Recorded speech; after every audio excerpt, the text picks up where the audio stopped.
Hello, Exeter, and today in the spotlight we have Bruce Page. Car, so showed up, and then after that I bent over.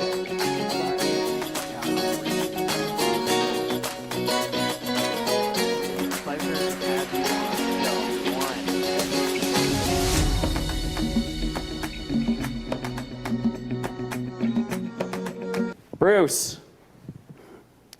All right, buddy, I finally got you here. There's no way out. So, you have been on the Exeter Police Force as a detective for how long now? I've been working for the police department since 2004. So 2004. Coming up on 18 years. 18 years, wow. Okay, so I'm kind of curious.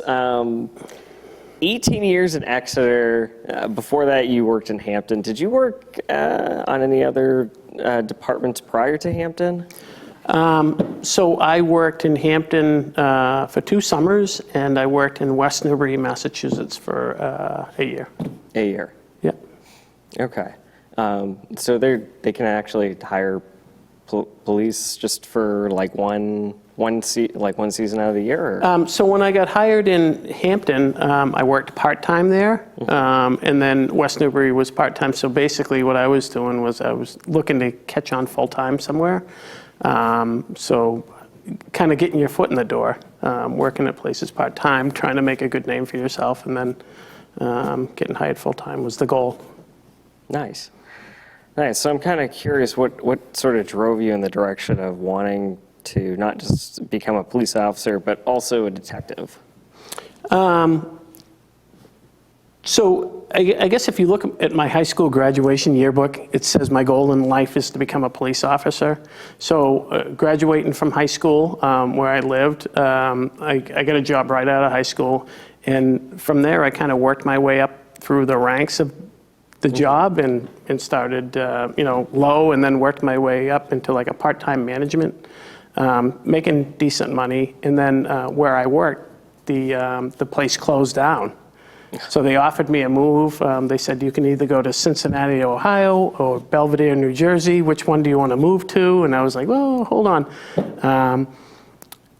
So I ended up going out to Cincinnati for a week. I liked it, but this is where I'm from. I have a lot of family from town here in Exeter, in the area. So I really didn't want to move away to another state. And then I started applying for, after that job dissolved, I started applying for different police departments. I got another full-time job. I worked for like a defense contractor for a while. And then after working at Hampton for 2 summers, I heard that Exeter was looking for a full-time guy. So I applied over here and then got hired over here, and I've been here ever since. So Nice. I'm happy, very happy that it worked out that way. That is really cool. So I'm sorry, I kind of didn't answer the second part of the question about becoming a detective. Detective work is a lot different than, basically everybody gets hired on to patrol. So patrol is the guys that are running around doing all the heavy lifting, stopping cars, handling calls and that. And detectives more, I would say like felony oriented. Working on cases that can't be solved. You handle one case in patrol and then go on to the next case, and a lot of times they're going from like call to call, especially in the summertime. Sometimes you have a call and then you're waiting, for the next call. It's already there. And when you're not doing that, you're stopping motor vehicles, or you're, doing whatever is asked you to do. So detectives, you can kind of sit down and look at a case and research it and talk with people and set up interviews and subpoena information that you might need for your case. So it's there's some advanced stuff that goes on when you're working on those major cases as compared to the patrol guys. So it's a different, it's almost like a different field.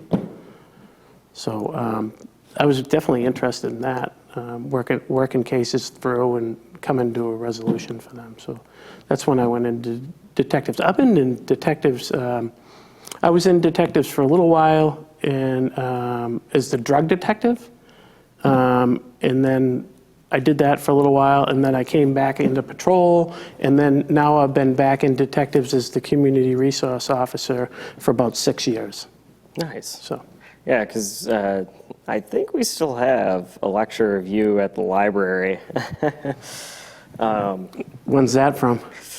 Ooh, a couple months ago, I think. Oh yeah, sure. That was we did a fraud talk. I did that with the AG's office, and they did a great job talking about the fraud stuff and how to avoid scams and not to be, fall victim to a fraud.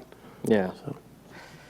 And that's great that you clearly are driven to try and help other people out, especially with your line of work, solving those like some people would say are unsolvable cases. I am curious, was it from watching Magnum PI? No, but I am old enough that I remember watching Magnum PI, but no, not from that. So growing up, I had a couple police officers that lived in my neighborhood, and one of them, every time I'd see him, he'd give me a hug, and he was a super nice guy, and I wanted to kind of grow up to be like him. His name was Jack Larry, and he lived in Hampton, still lives in Hampton, and he was kind of, I really looked up to him. And I kind of wanted to become a police officer because of what I saw in him. So. Yeah.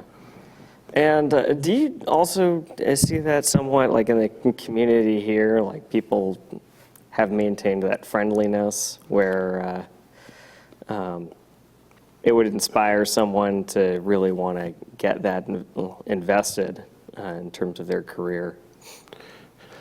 I tell everybody we're lucky to work here. We're lucky for people that live here. This is a great community. There's all kinds of people, and in my job, I get to interact with a lot of different people, and I love it here. I love the people. I love the community. It's a beautiful town, and we're not super small, but we're not super big. I kind of like the mid-size department. We have a lot of stuff going on, but it's not overwhelming, and it's not Mayberry either. It's not a small little tiny place. So I enjoy it, and I enjoy the work. Yeah. Yeah, it also seems like you guys also kind of have some fun on the job. I mean, watching you guys at National Night Out, all the kids were out. Playing with the cars, and all the officers were talking to everybody, and it seemed to be genuinely enjoying themselves and genuinely getting to know people out there. National Night Out is going to be on August 2nd again this year in Swayze Park. I asked to pretty much run National Night Out and to set it up, and a lot of the guys helped too, but I kind of set up a lot of the stuff. We have a lot of people in town come down. A lot of the organizations in town are coming down too. The Lions Club's already committed. Kiwanis is already committed. So it is a community event, where people come down and set up booths and talk with people. And it's a good way to get to know us, And you talk about having fun. That's definitely a fun event. Last year we had a couple of select board members go in the dunk tank, which was awesome. A lot of people had fun with that. My daughter was in the dunk tank, in and out of there. So I guess police work, community's very big to me, obviously, with my job. But there's a time to be serious and work on the cases and stuff like that. But there's also a time where we can get out and enjoy ourselves and get together with the community. Yeah, and from my experience with stopping by to film something here and there, you guys definitely do take your job seriously. Yeah, people have been very, very, very serious about their job and what they say, and when we interact. I remember the famous goat caper when those two frisky goats planned their escape during voting day. Even then, the officers very serious about their job. Even though it was totally fun to be interviewing officers that arrested goats. So, the guys do a great job. I mean, the patrol guys are awesome. And girls, we have a lot of girls working there now. They really do an outstanding job. And the goats, for the record, I know you weren't around, but Bob might remember, that's not the first time those goats have gotten out. So I remember years ago that we also had goats captured. And I'm not sure, it might be the same goats, but I don't remember. But we've definitely had goat capers in the past. Those no good goats, troublesome goats. All right, Bruce, so I think we're reaching our time. Is there anything you'd like to share or say? Any last words before we get going? No, just all the community events that, the PD is part of. We have a bike rodeo coming up on May 14th at the Lincoln Street School from 9 to 11 a.m. There's Coffee with a Cop. Our next one's going to be held next Tuesday at the Flyby Cafe right here on Water Street. National Night Out. There's all kinds of good stuff that the police department is involved with. In interacting with the community. We love to meet people. We love to have people, come up to us and introduce themselves and get to know the people that live in town. And they're really the people that we work for. So come say hi if you see us. All right. Thank you, Bruce. Thank you, Garrett. All right. And you heard it, folks. If you would like to be in the spotlight or recommend somebody, you can contact us at extvg@exeternh.gov. Thank you and have a great day.